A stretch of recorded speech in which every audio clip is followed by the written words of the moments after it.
वेदांत सार का एक महत्वपूर्ण टॉपिक है लिंग शरीरोत्पत्ति। लिंग शरीरोत्पत्ति सूक्ष्म शरीराणि सप्तदश अवयवानि लिंग शरीराणि।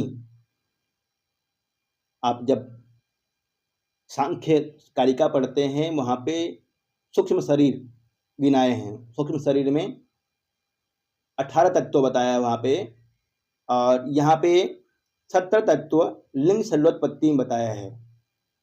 सूक्ष्म शरीराणि सप्तदश अवयवानि लिंग शरीराणि। अवयवास्तु ज्ञानेन्द्रिय पंचकम, बुद्धि मनसी, कर्मेंद्रिय पंचकम, वायु पंचकम चेति। लिंग शरीर 17 होते हैं। क्या क्या है उसमें? और लिंग शरीर किसको बोलते हैं? सूक्ष्म शरीर को। सूक्ष्म शरीर को ही लिंग शरीर के नाम से जानते हैं। लिंग शरीर, सूक्ष्म शरीर कितने होते हैं? 17 होते हैं। लिंग शरीर कितने होते हैं? 17 होते हैं।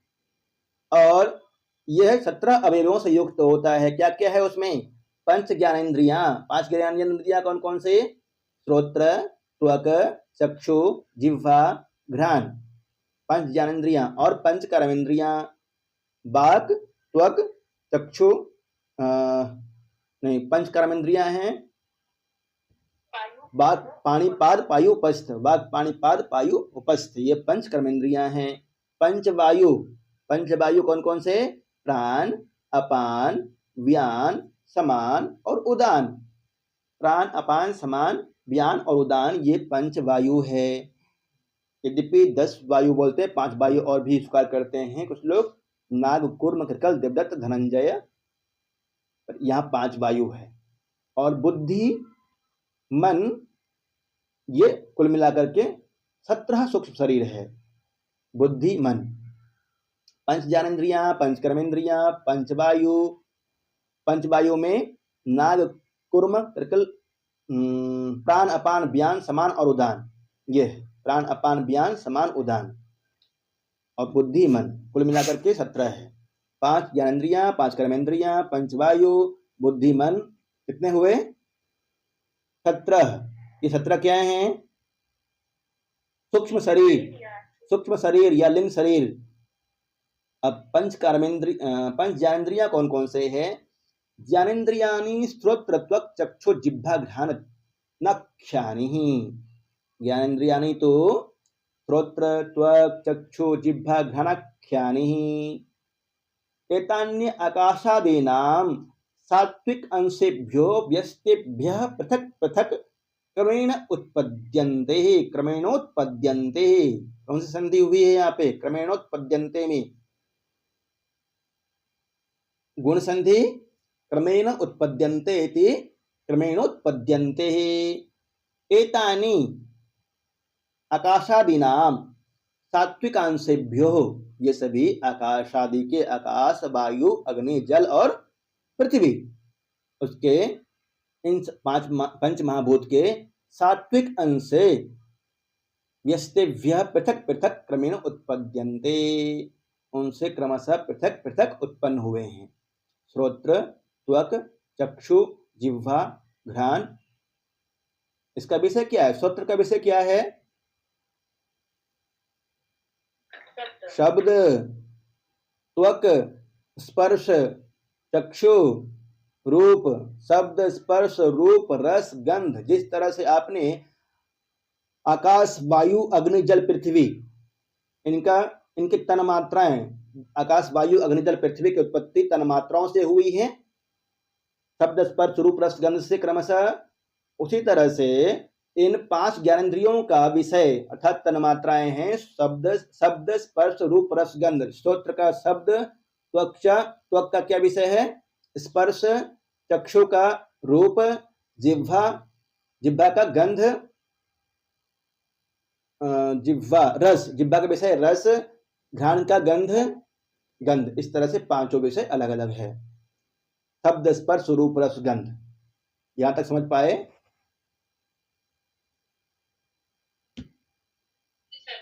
जी। आकाश आदि के सात्विक अंश से पृथक पृथक रूप से उत्पन्न हुए हैं पंच ज्ञानेन्द्रियां। इसको याद कीजिए, श्रोत्र, त्वक, चक्षु, जिह्वा, घ्राण। श्रोत्र का विषय, शब्द, त्वक का स्पर्श, चक्षु का रूप, जिह्वा का रस, घ्राण का गंध नीचे दिया हुआ है। अंतःकरण, अभी जो आपने 17 अंतःकरण के विषय में पढ़ा, लिंग शरीरोत्पत्ति सूक्ष्म शरीर के विषय में पढ़ा, उसमें पंच ज्ञानेन्द्रियां, पंच कर्मेंद्रियां, पंच वायु, मन और बुद्धि। मन और बुद्धि इसमें अंतःकरण कहलाते हैं, अंतःकरण है मन और बुद्धि। एते पुनर्आकाशादिगत सात्विक अंशेभ्यो मृतेभ्यः उत्पद्यन्ते। अंतःकरण किससे उत्पन्न हुए हैं? आकाश आदि के, आकाश, वायु, अग्नि, जल, पृथ्वी इत्यादि के सात्विक अंश से मिलकर के बना है। अंतःकरण क्या क्या कहलाता है? मन और बुद्धि, बुद्धि और मन अंतःकरण कहलाता है। आकाश आदि के सात्विक अंश से मिलकर उत्पन्न होते हैं मन और बुद्धि। बुद्धि किसको बोलते हैं? बुद्धि का कार्य क्या है हमारे शरीर में? बुद्धि नाम निश्चयात्मिक अंतःकरण वृत्ति ही। बुद्धि निश्चयात्मिक अंतःकरण वृत्ति, बुद्धि अंतःकरण वृत्ति है और निश्चय करती है। मन का काम है संकल्प विकल्प करना। मनो नाम संकल्प विकल्पात्मिका अंतःकरण वृत्ति। मन क्या करता है? मन संकल्प और विकल्प करता है। अंतःकरण वृत्ति है, अंदर संकल्प विकल्प करता है कि हमें यूजीसी नेट की तैयारी करनी चाहिए या नहीं करनी चाहिए, हमें कितना नंबर लाना है, कैसे पढ़ना है, किस तरह से पढ़ना है, कौन सा किताब खरीदना है, क्या करना है। संकल्प विकल्प कर रहा है। किसका काम है वो? मन का। और निश्चय कौन करता है? बुद्धि। बुद्धि निश्चय करता है। बुद्धि नाम निश्चयात्मिक अंतःकरण वृत्ति। अंतःकरण कौन कौन से हैं? बुद्धि और मन। अहंकार अंतःकरण में नहीं आती। अब देखिए आगे क्या कहता है। अनयोरेव चित्ता अहंकारयोर अंतर्भावः। मन और बुद्धि में ही चित्त और अहंकार का अंतर्भाव होता है।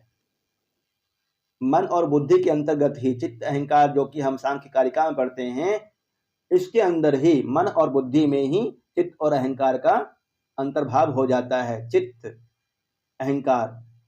बुद्धो चित्तस्य अहंकारस्य मनसि च अंतर्भावः।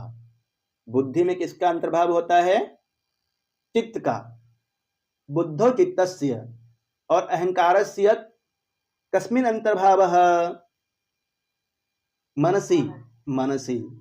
बुद्धि में चित्त का अंतर्भाव हो जाता है और अहंकार में मन का, अहंकार का मन में अंतर्भाव हो जाता है। इस तरह से ये अंतःकरण दो हैं। अंतःकरण वेदांत सार में दो होते हैं, मन और बुद्धि। बुद्धि में चित्त का अंतर्भाव हो जाता है और मन में अहंकार का अंतर्भाव हो जाता है। अब चित्त किसको बोलते हैं? देखिए, अनुसंधानात्मिक अंतःकरण वृत्ति चित्तम। अनुसंधानात्मिक अंतःकरण वृत्ति चित्तम, ये भी अंतःकरण वृत्ति है। और अनुसंधान, अनुसंधान इत्युक्ते किं भवति? खुद प्रवृत्ति। अनुसंधानात्मिक अंतः, अंदर जो अनुसंधान करता रहता है, मंथन करते रहता है। अनुसंधान आत्मिका अंतःकरण प्रवृत्ति चित्तम। अब बताइए, संकल्प विकल्पात्मिकम किं भवति? संकल्प विकल्पात्मकम मनः। निश्चयात्मिका बुद्धि। निश्चयात्मिका बुद्धि। और अनुसंधानात्मिका, अनुसंधानात्मिका अंतःकरण वृत्ति चित्तम। चित्त कहलाता है। अहंकार किसको बोलते हैं? अभिमानात्मिका अंतःकरण वृत्ति अहंकारः। अभिमानात्मिका अंतःकरण वृत्ति अहंकारः। चित्त अंतःकरण, चित्त ब्रह्म। चित्त मतलब अंतःकरण, चित्त मतलब ब्रह्म कहलाता है। स्मरणात्मिका एवं अनुसंधानात्मक अंतः अंतःकरण वृत्ति चित्त है। स्मरणात्मिका एवं अनुसंधानात्मक अंतःकरण वृत्ति चित्त कहलाता है। स्मरणात्मक एवं अंतःकरण वृत्ति। अब देखिए किस तरह से उत्पन्न हुए हैं।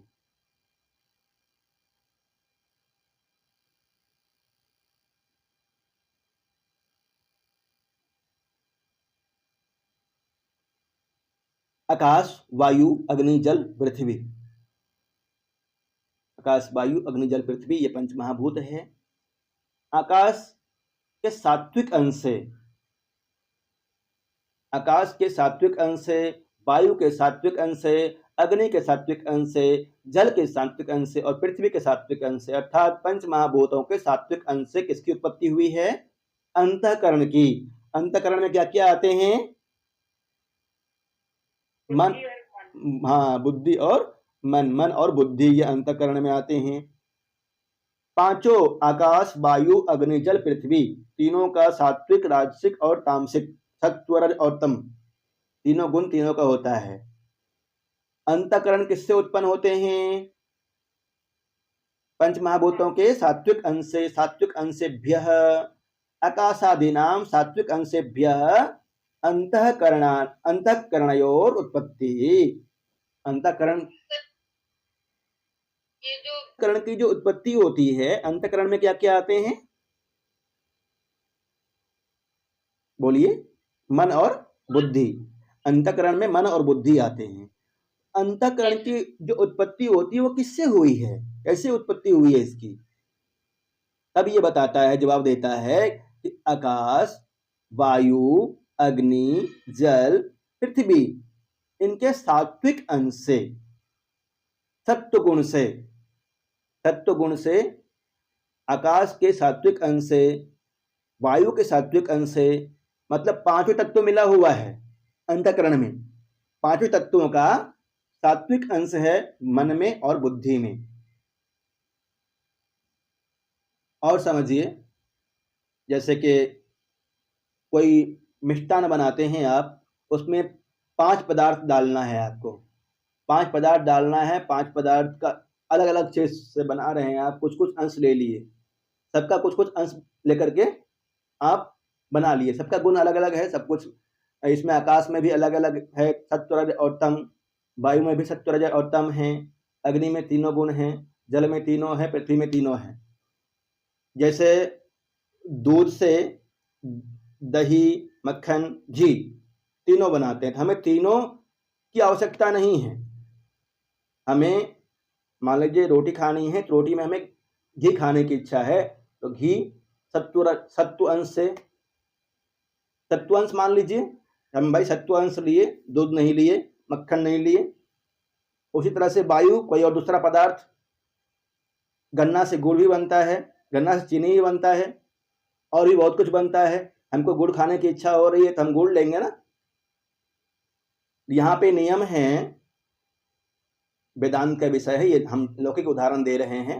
वैसे वेदांत में सत्व अंश से अंतःकरण मन बुद्धि की उत्पत्ति होती है, इतना याद रखेंगे।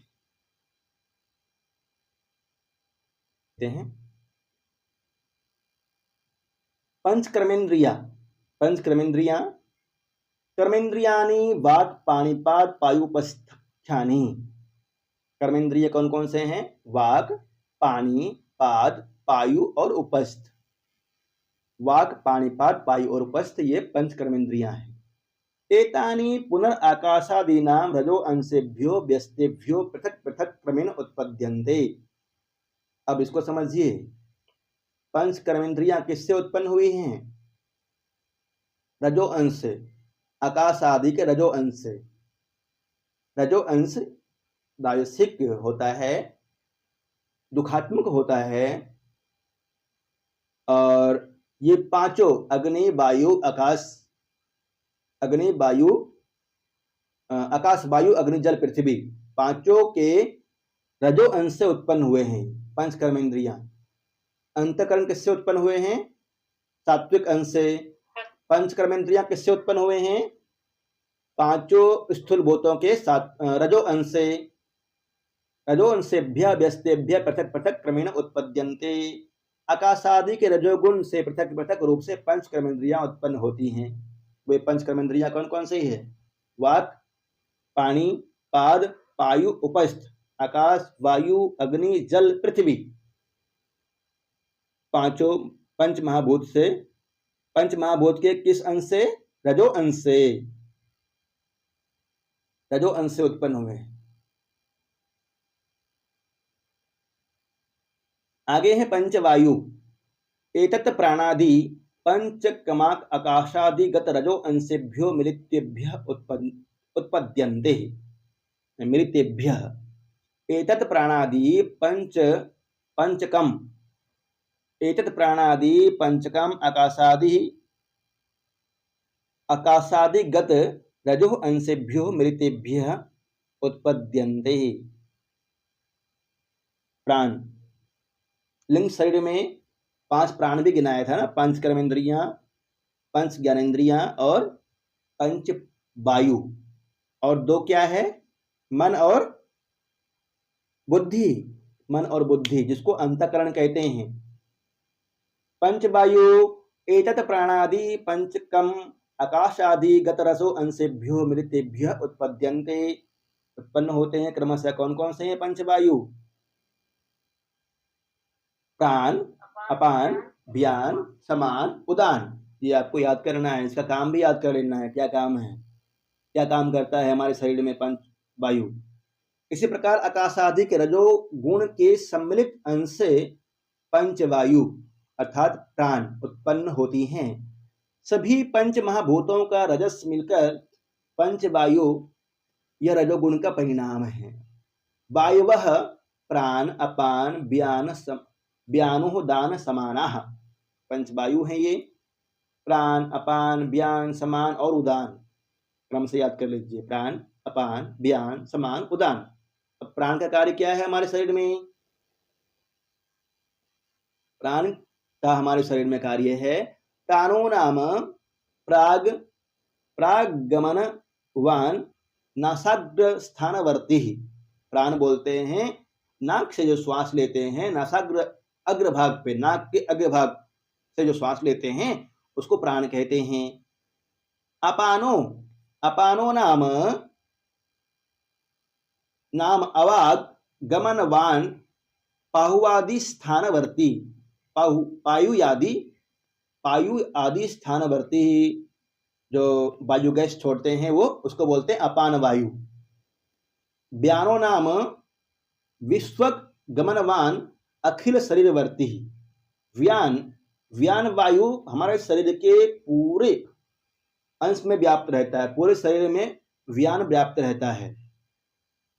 उदानो नाम, उदान का कार्य क्या है? कंठस्थानीय ऊर्ध्वगमन वान व्युत्क्रमण वायु।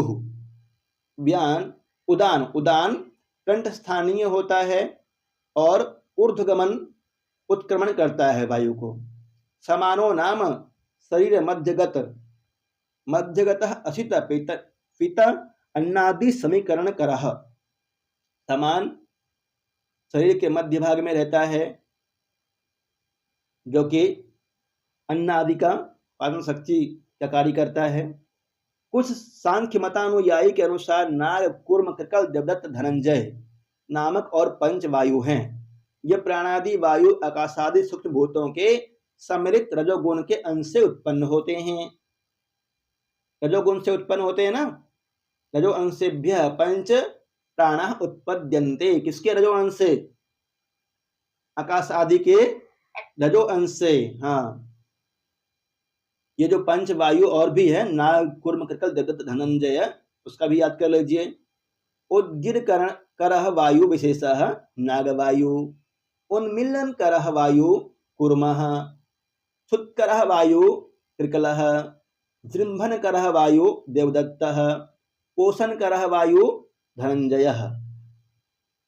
हमारे शरीर में ये कार्य होते हैं कि नहीं होते हैं? प्राण लेते ही हैं, अपान भी छोड़ता है आदमी, गैस छोड़ते ही है। व्यान जो कि संपूर्ण शरीर में व्याप्त रहता है, वो शरीर खून का संचार करता है।